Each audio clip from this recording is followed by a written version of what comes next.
এবং এই যে সেতুটা এখানে আমার বাম পাশে ডান পাশে এই আপনার মন্ত্রণালয়ের সচিব আছেন, পেছনে বোধহয় চিফ ইঞ্জিনিয়ার আছেন।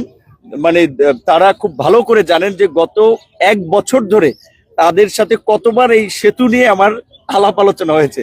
তো আমরা আজকে ধন্যবাদ জানাই, মাননীয় মন্ত্রী নিজে এসেছেন। তো আমরা মাননীয় মন্ত্রী এবং মাননীয় প্রতিমন্ত্রী দুজনকে গলাচিপা 10 মিনিট জনগণের পক্ষ থেকে ধন্যবাদ জানাই, সাধুবাদ জানাই।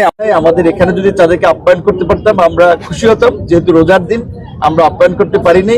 আশা করি ব্রিজের কাজ সমাপ্ত হলে মাননীয় মন্ত্রীকে নিয়ে ব্রিজের উপর দিয়ে গাড়ি চালিয়ে ইনশাল্লাহ আমরা আমাদের বাড়িতে নিয়ে যাবো ইনশাল্লাহ।